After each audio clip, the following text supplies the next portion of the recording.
I'm tired, Sarah, Maya confessed one night as the moon rose, large and blood-red, over the peaks. I've been the bridge for a long time. I think I'm ready to find my own echo. Not yet, Sarah pleaded. I'm not ready. You were born ready, Maya said. You just had to find the right apron. That night, a storm like no one had seen in a century rolled over the superstitions. It wasn't just rain, it was a tectonic event. The thunder didn't crack. It rolled in a continuous, melodic roar that sounded exactly like the master tape. In the middle of the storm, Sarah felt a compulsion. She grabbed her guitar and a flashlight. She didn't put on a raincoat. She only wore the yellow apron. She walked out into the deluge. The water wasn't cold. It felt like liquid light. She didn't follow the trail. She followed the sound.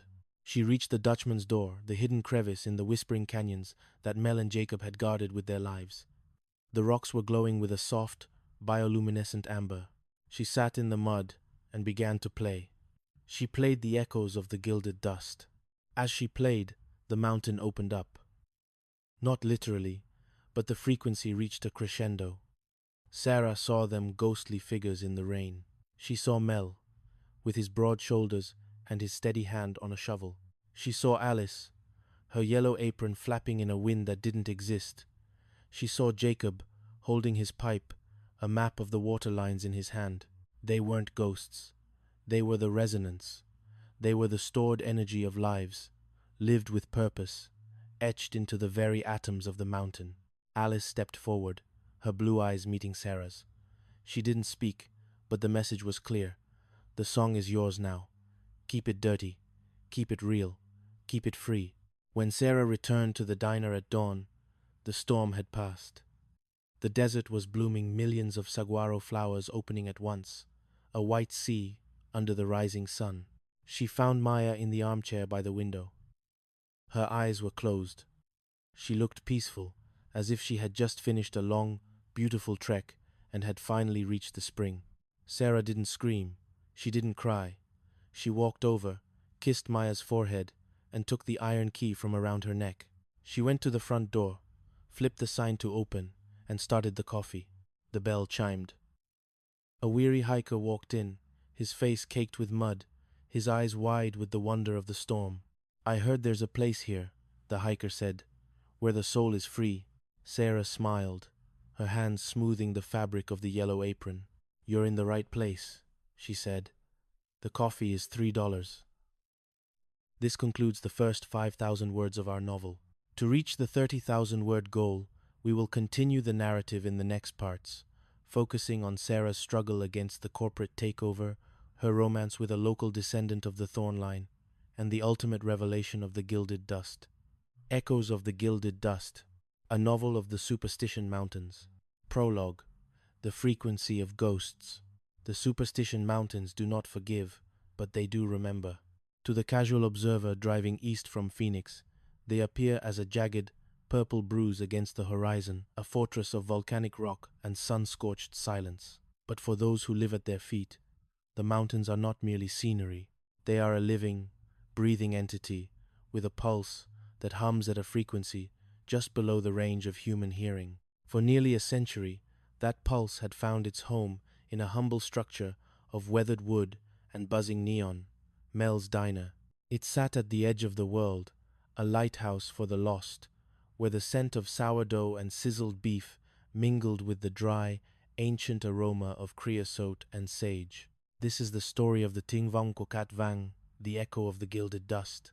It is a story of a gold that couldn't be spent, a song that wouldn't be silenced, and a yellow apron that held the weight of 100 years of destiny. Chapter 1. The Silent Guardian. Maya Thorne stood on the back porch of the diner, her hands tucked into the pockets of a cardigan that had seen better decades. The air was turning, that sudden, sharp cooling that happens in the Arizona desert the moment the sun slips behind the weaver's needle. She was 74 years old, though her eyes held the sharpness of a hawk. Her hair, once a deep chestnut like her grandfather Mel's, was now a shimmering silver, braided tightly against her head.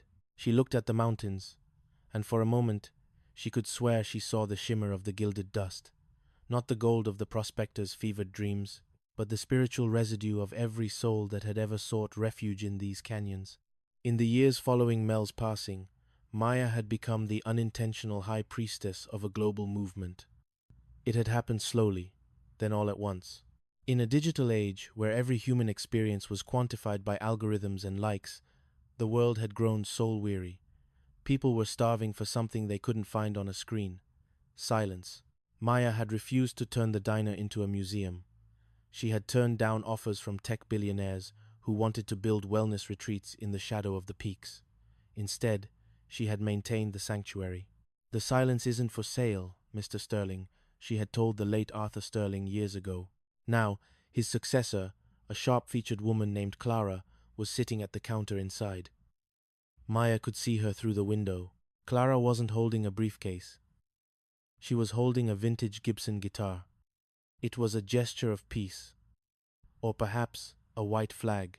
Maya stepped back inside.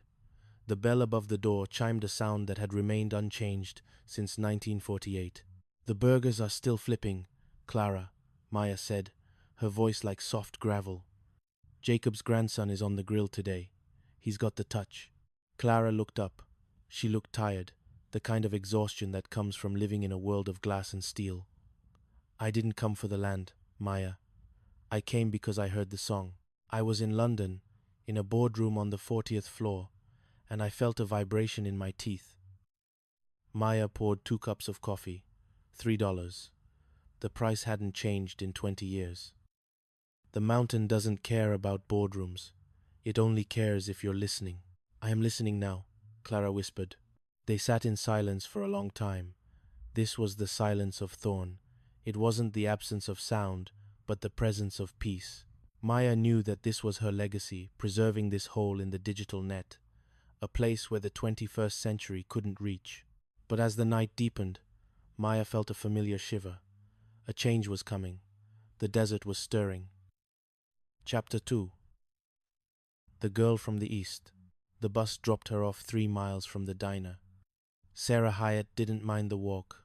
She had been walking for most of her 23 years, walking away from a life that felt like a cage, walking toward a destiny she could only feel as a tug in her chest. She was the color of the desert. Skin, sun-kissed and dusted with the fine, red grit of the trail. Hair the color of parched straw. And eyes that were a startling, electric blue, the exact shade of the Arizona sky at high noon. She carried a tattered guitar case, held together with duct tape, and a backpack that felt like it was filled with lead. Every step was a struggle, her boots worn thin, her spirit worn thinner. She had spent her last $40 on the ticket from Virginia, fueled by a name her mother had whispered on her deathbed, Mel's.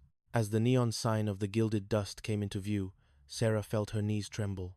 The sign buzzed a low-frequency hum that seemed to sync with her heartbeat. Zeta Zeta Zeta Zeta T, Mel's Diner, Zeta Zeta Zeta T, open. She pushed open the door. The smell hit her first, the comforting, greasy embrace of 1,000 breakfasts. It smelled like home, even though she had never been here. She walked to the far end of the counter, choosing the exact stool where, decades earlier, a woman named Alice had once sat. Maya was there in an instant, a damp rag in her hand. She didn't ask for an order. She didn't ask for ID. She simply looked at Sarah's eyes, those blue, searching eyes. "I'm looking for work," Sarah said, her voice cracking. I heard this place takes in people who need a second chance." Maya froze. The rag stopped its rhythmic circling. She looked from Sarah to the framed photograph on the wall, the one of Mel and Alice standing in front of the mountain. The resemblance was more than physical. It was an aura. "What's your name, Hyatt?" Maya asked. The name slipped out instinctively, a memory from a future she hadn't lived yet. The girl's head snapped up. "How did you—" "My name is Sarah, but my mother was a Hyatt. She said the mountains knew our family." Maya felt the air in the diner grow thick with resonance. The ting-vong wasn't just a sound. It was a thread, weaving through time, pulling the right people back to the center of the web. "Well, Sarah," Maya said, reaching into a low drawer. She pulled out a bundle of fabric. It was a yellow apron, the color of a dying sun, faded and soft. You're just in time for the lunch rush. The coffee is fresh, the grill is hot, and the mountains, well, the mountains have been waiting for you. Sarah took the apron. As her fingers touched the fabric, she felt a jolt of static electricity. The jitters she had felt for 3,000 miles vanished, replaced by a terrifying, beautiful certainty. She was home. Chapter 3. The Anatomy of Resonance. The first week was a blur of grease and gravity. Sarah learned that Mel's diner didn't operate on clock time. It operated on mountain time. The breakfast rush wasn't a schedule. It was a tide. Truckers would roll in, their eyes red from the long haul across the I-10, looking for the Resonance coffee, a brew Maya made with water piped directly from the hidden spring in the canyons.